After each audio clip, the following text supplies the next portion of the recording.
ओम पूर्णमदः पूर्णमिदं पूर्णात् पूर्णमुदच्यते पूर्णस्य पूर्णमादाय पूर्णमेवावशिष्यते। करारविन्देन पदारविन्दं मुखारविन्दे विनिवेशयन्तं बटस्य पत्रस्य पुटे शयानं बालं मुकुंदम मनसा स्मरामि। जय श्री राधे मित्रों, मैं सुभाष चंद्र शास्त्री आप सभी का यूट्यूब चैनल पर बहुत बहुत स्वागत करता हूं।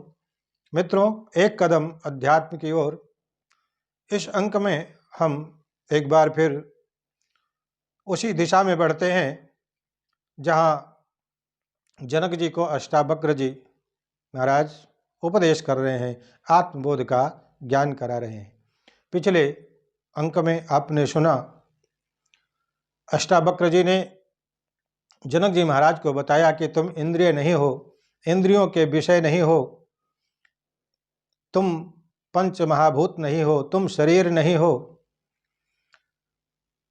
किसी वर्ण वाले नहीं हो, किसी आश्रम वाले नहीं हो, अर्थात तुम सभी से पृथक हो, सबसे परे हो, तुम स्वयं प्रकाशित हो और शुद्ध बुद्ध चैतन्य स्वरूप हो और एकमात्र दृष्टा हो।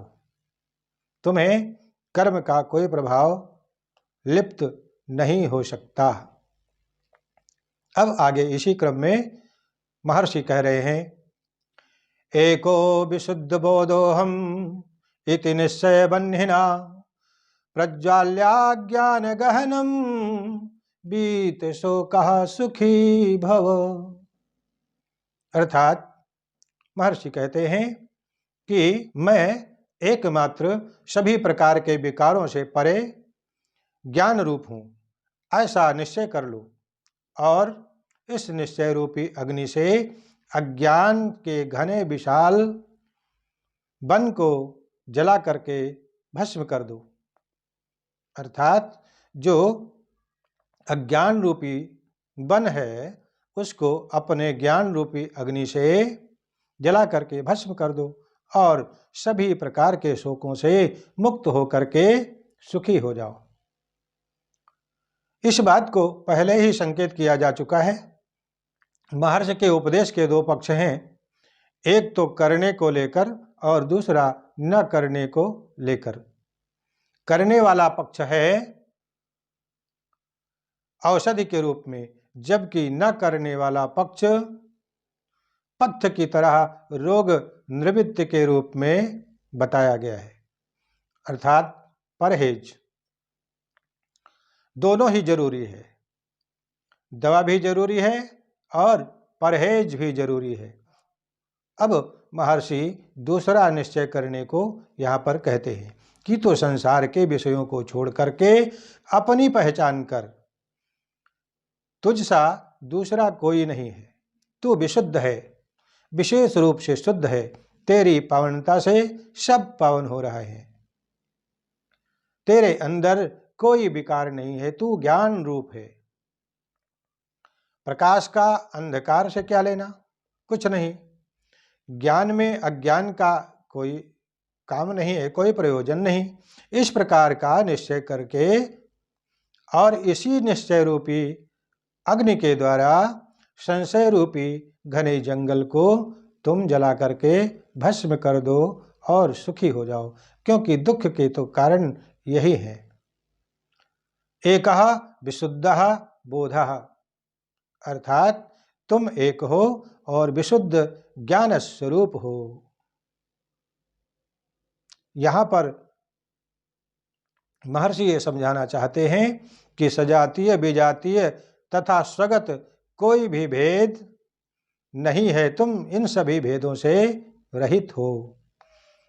आम्र के वृक्ष का दूसरे आम्र के वृक्ष से सजातीय भेद होता है। जैसे ये लंगड़ा है, ये चौसा है, ये दशहरी है तो तीनों आम ही हैं, तो तीनों आम ही, लेकिन उनकी प्रजातियां अलग अलग हैं। इसको क्या कहते हैं, ये सजातीय भेद होता है। जबकि नीम के वृक्ष में और आम के वृक्ष में विजातीय भेद होता है। आम के और नीम के वृक्षों में विजातीय भेद होता है।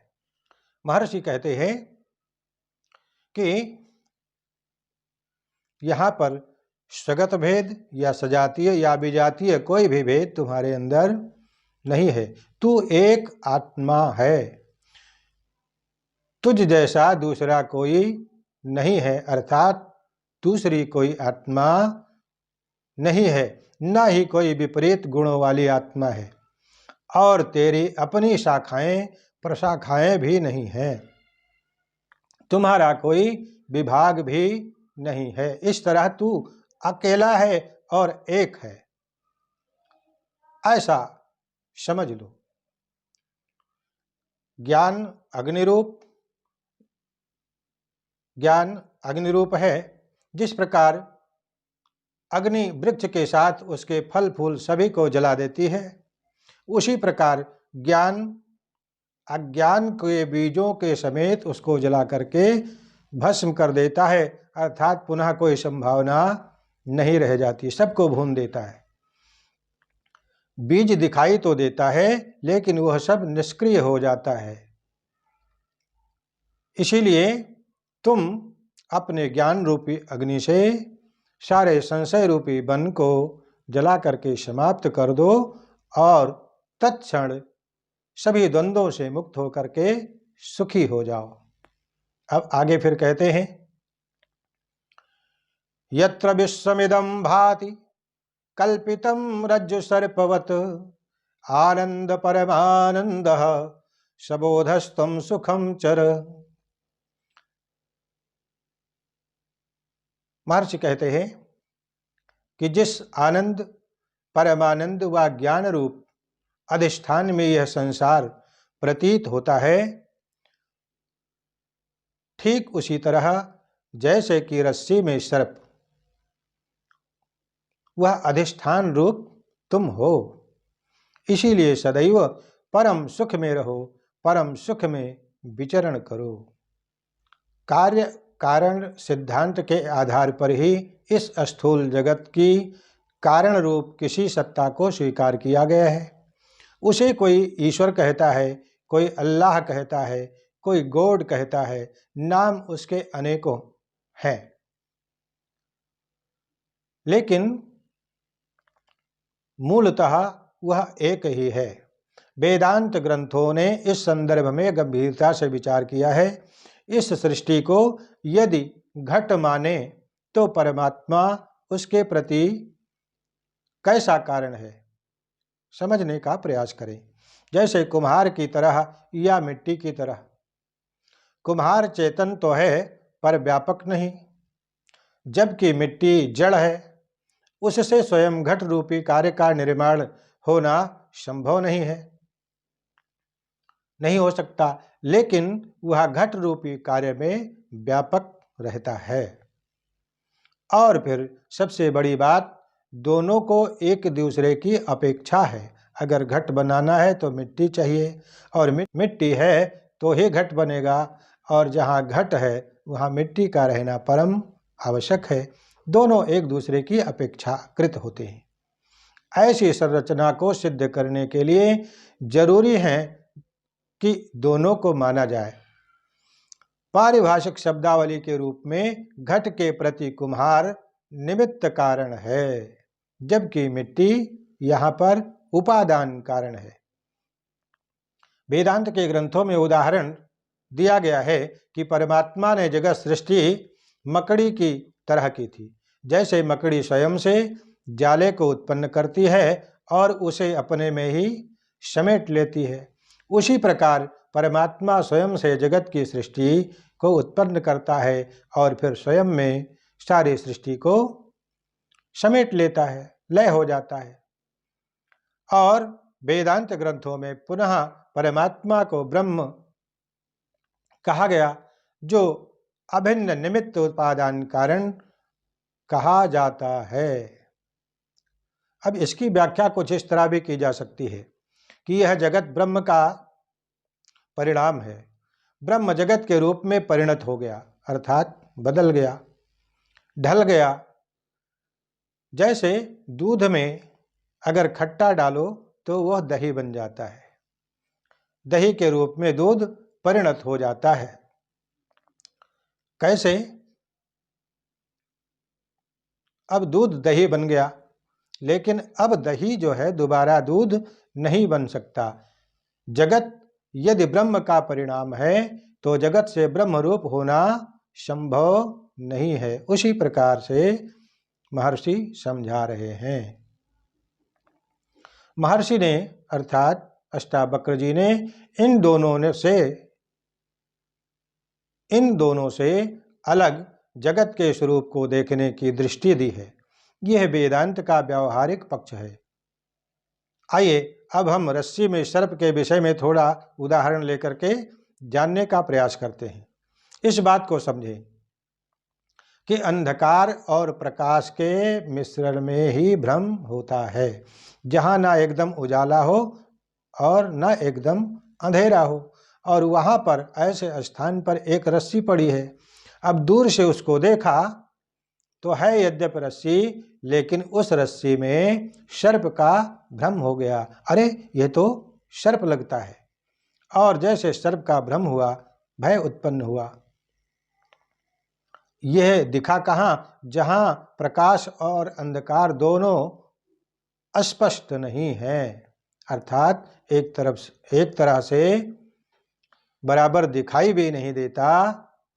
ऐसी जगह पर भ्रम की स्थिति बनने के कारण रस्सी में सर्प का भय उत्पन्न हो गया।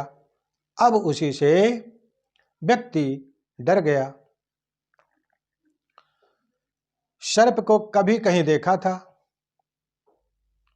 थोड़ा टेढ़ा था, थोड़ा लंबा था, पतला था, काला था। अब उस धुंधले प्रकाश में वह रस्सी बिल्कुल ठीक उसी तरह से जान पड़ रही है, दिखाई पड़ रही है। इसीलिए भ्रम जो है वह दृढ़तापूर्वक बुद्धि में बैठ गया कि हो न हो यह सर्प ही है। और ऐसा मान करके शरीर रोमांचित हो जाता है, गला सूख जाता है, ठिठक जाता है। वही लक्षण पैदा हो गए जो सर्प को देख करके होता है। जब सर्प की प्रतीत हुई उस समय रस्सी नहीं थी। जब सर्प लगा उस रस्सी में, उस समय रस्सी नहीं थी। यद्यपि यह बात सही नहीं है, लेकिन भयभीत अवस्था की दृष्टि को अगर देखा जाए तो यही कहा जा सकता है कि मानो रस्सी ही सर्प बन गई। सर्प की जो उत्पत्ति हुई उससे रस्सी में कोई परिवर्तन भी नहीं हुआ। सर्प रस्सी का परिणाम भी नहीं था। यहाँ दृष्टांत में रस्सी अधिष्ठान के रूप में है और सर्प अधिष्ठाता, दोनों का कहीं कोई संबंध एक दूसरे के प्रति नहीं है, लेकिन फिर भी दोनों का कार्य कारण जैसा संबंध बन गया, ऐसा ही संबंध है ब्रह्म रूपी अधिष्ठान का जगत रूप अधिष्ठेय के साथ में। यह जगत ब्रह्म है, आत्मा में उसी प्रकार संस्कार रूप से कल्पित है जैसे रस्सी में सर्प की अनुभूति हुई थी। जगत दुख रूप है, जबकि तेरी आत्मा आनंद स्वरूप है, परमानंद का रूप है। तुम वही हो, तुम वही हो, तत्त्वमसि। इसलिए तुम भी आनंद परमानंद रूप हो, वह ज्ञान रूप हो। तो फिर कैसा दुख, कैसा द्वंद्व। इस संसार में सुख पूर्वक विचरण करो। भ्रम में पड़े अन्य जीवों को जब रस्सी में सर्प देख करके भय अर्थात दुख हो रहा हो, उस समय भी तुम सुखपूर्वक संसार में विचरण अधिष्ठान रूप स्वयं का अनुभव करते हुए सुख का अनुभव करो और विचरण करो। अब गुरुदेव यहाँ कहते हैं कि मुक्ताभिमानी मुक्तो ही बद्धो बद्धाभिमान्यपि किवदन्ति सत्येयं या मति सा गतिर्भवे। अर्थात मुक्ताभिमानी मुक्त है और बंधा हूं ऐसा अभिमान करने वाला बंधन में पड़ा है। संसार में यह बात जो कही जाती है कि जैसे मति वैसे गति, वह अक्षरशः सही है। अर्थात मैं मुक्त हूं, जिसे ऐसा अभिमान है या परम विश्वास है इस बात का कि मैं बद्ध नहीं हूं, मैं मुक्त हूं, तो वह मुक्त ही है। और बंधे होने का अगर आत्मविश्वास है या अहंकार है तो वह जीव बद्ध कहलाता है। जैसे इसमें मति है उसी प्रकार से उसकी गति मानी गई है। बंधन और मुक्ति का खुलासा करते हुए महर्षि अष्टावक्र यही बताना चाह रहे हैं कि यह बंधन और मुक्त भी तुम्हारी सोच का ही परिणाम है। तुम जैसा सोचोगे मानोगे वैसे ही हो जाओगे। असलियत तो यह है कि आज जो तुम हो अपनी सोच का परिणाम हो। इसलिए जो स्वयं को मुक्त मानता है, मुक्त जानता है, वह मुक्त है, और स्वयं को बंधा हुआ जो मानता है वह बंधन में पड़ा है। व्यवहार में यह जो बात प्रचलित है कि जैसी मति वैसी गति, बिल्कुल सही है। सिद्धांत भी यह है और व्यवहार भी। आत्मा साक्षी विभु पूर्ण एको मुक्तश्चिदक्रियः असंगो निष्पृहः शांतो भ्रमात् संसारवानिव।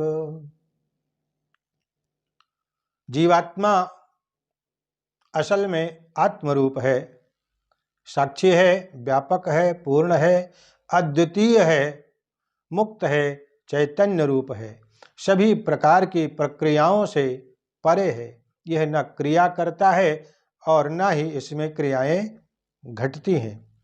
किसी भी प्रकार संग दोष इसे प्रभावित नहीं कर सकते। इसमें किसी प्रकार की कोई इच्छा भी नहीं है। यह सर्वदा शांत है। संसारवत यदि यह दिखाई दे रहा है, अर्थात जैसा है उससे विपरीत यदि यह भाषित हो रहा है, तो उसका कारण क्या है? उसका कारण भ्रम है। अब अष्टावक्र जी कहना चाह रहे हैं, इस सूत्र में आत्मा के स्वरूप का वर्णन कहते हैं। पहले भी आत्मा का विवेचन विस्तार से किया जा चुका है। सिर्फ एक नए शब्द का प्रयोग महर्षि ने इस सूत्र में किया। क्या? निष्पृह, अर्थात जिसमें किसी प्रकार की इच्छा का स्फुरण नहीं होता। इच्छा या प्रयोजन की बात उसमें होती है जिसमें किसी प्रकार का अभाव होता है। अपूर्णता को पूर्ण करने के लिए ही इच्छा उत्पन्न होती है। बिना इच्छा के जब कुछ किया जाए तो वह क्रिया नहीं, वह खेल हो जाता है, और इसी को लीला कहते हैं। अभाव की प्रतिक्रिया नहीं होती और न इसमें लीला का बंधन होता है, न मुक्ति। किसी प्रकार का कोई द्वंद्व यहाँ पर नहीं होता है। आत्मा में जो लक्षण बताए गए हैं उनसे वह संसारी नहीं सिद्ध होता। वह अर्थात आत्मा असंसारी है। संसार के गुण एवं संसार के धर्मों से एकदम परे। तो फिर संसारी सा क्यों लगता है? ये यहाँ प्रश्न उठता है तो उत्तर मिलता है सिर्फ और सिर्फ भ्रम की वजह से। सिर्फ भ्रम की वजह से आत्मा सांसारिक लगता है। अब अगर गहराई में जाकर के विचार किया जाए तो भ्रम का अर्थ यहाँ विभ्रम से है। जरा इन दोनों शब्दों के अर्थों को समझने का कोशिश करें। पहले जो रस्सी में सर्प का उदाहरण दिया है वह भ्रम का स्वरूप बताता है। इसमें रस्सी में सर्प की प्रतीति होती है। अधिष्ठान अधिष्ठेय में कल्पित कर लिया जाता है। अधिष्ठान भौतिक है, बाह्य है, जबकि अधिष्ठेय मानसिक है, स्मृतिजन्य। जबकि विभ्रम में अधिष्ठान और अधिष्ठेय दोनों ही आंतरिक होते हैं। जैसे स्वप्न काल में सभी दृश्य देखे जाते हैं, यहाँ तक कि स्वप्न काल का दृष्टा भी अस्मृत जन्य ही माना गया है। वह सब काल्पनिक होता है स्वप्न में, इसलिए नींद के खुलते ही वहाँ कुछ नहीं रहता। जबकि रस्सी सर्प के दृष्टांत में यह सर्प नहीं है, ऐसा ज्ञान होने पर सर्प का अधिष्ठान रूप रस्सी ही रह जाती है। विभ्रम की स्थिति का अंदाजा आप मनोरोगियों को देख करके लगा सकते हैं। वो मनोरोगी, उनको तरह तरह का भ्रम या विभ्रम पैदा होता रहता है और उसी के अनुकूल वो कूदना, उछलना, बोलना, चिल्लाना शुरू कर देते हैं। ये सब खेल क्या है? ये कल्पनाओं का है, आत्मा का नहीं। जन्म जन्मांतरों से आत्मा को शरीर आदि से जोड़कर तुम देखते रहे हो, इसी कारण वह असंसारी होकर भी संसारी जैसा दिखाई देता है। तुम्हारे इस भ्रम का कारण क्या है? अज्ञान है। जैसे ही भ्रम के बादल छटेंगे, संसार से परे आत्मा की अनुभूति स्वयं होने लग जाएगी। कूटस्थं बोधमद्वैतम् आत्मानं परिभावय, आभासोऽहं भ्रमं मुक्ता भावं बाह्यमथान्तरम्। अब गुरुदेव यहाँ कहते हैं कि प्रतीत रूप में जीवात्मा के भ्रम को, इस भ्रम को छोड़कर कि मैं बाहर हूँ या भीतर, स्वयं को कूटस्थ बोध रूप और अद्वैत रूप तुम समझो, इस पर विचार करो। तात्पर्य होता है कि संसार रूपी रोग से मुक्ति के लिए वेदांत के आचार्यों ने विचार को ही औषधि के रूप में माना है। इस बात का प्रतिपादन करते हुए उन्होंने एव शब्द का प्रयोग किया। एव का अर्थ होता ही, अर्थात निश्चय ही। इसका कोई विकल्प नहीं होता। शास्त्रों में दो तरह की विचारधाराएं मिलती हैं। एक जो संन्यास की पावन परंपरा से जुड़ी है, जबकि दूसरी गृहस्थ आदि आश्रमों के पालन करने के परंपरा से जुड़ी है और मोक्ष मार्ग पर चलने का प्रतिपादन करती है। पहली विचारधारा के अनुसार तत्त्वमसि गुरु द्वारा उपदिष्ट यह महावाक्य कहा जाता है और शिष्य को कहा गया कि अहम ब्रह्मास्मि की उच्चतम अनुभूति करो, और गुरु हठतापूर्वक, दृढ़तापूर्वक शिष्य को उपदेश करते हुए मार्ग में आगे बढ़ाते हुए ब्रह्मास्मि तक पहुंचा देता है। फिर शिष्य को अनुभव हो जाता है कि अहम ब्रह्मास्मि। जैसे पहले उदाहरण के रूप में कहा गया कि दशमस्तमसि, अर्थात 10 यात्रियों के बीच में गणना के भ्रम के कारण 9 ही मालूम पड़ते थे और गुरु ने अर्थात संत ने आकर के बता दिया, भाई 10वें तुम हो, अपनी गिनती क्यों नहीं करते? संसार को देख रहे हो, लोगों को देख रहे हो, अपनी तरफ नहीं देख रहे हो। दशमस त्वमसि, ऐसा दृष्टांत देते हैं। इस वाक्य भाग से उसे 10वें को विस्मृत स्वरूप का अनुभव हो गया। उसे बार बार विचार करने की अब जरूरत नहीं रह गई। गुरुदेव ही कहना चाह रहे हैं कि स्वयं को कूटस्थ होकर के बोध रूप और अद्वैत जान करके तुम विचरण करो, भ्रम को त्याग दो। इस प्रकार महर्षि अष्टावक्र जी जनक जी को संभाषण करते हुए और आत्मबोध करा रहे हैं। आज के अंक में बस इतना ही। मित्रों, हमारे इस वीडियो को दूसरों तक पहुंचाने के लिए आप शेयर करें एवं हमारे चैनल को सब्सक्राइब जरूर करें। जय श्री राधे।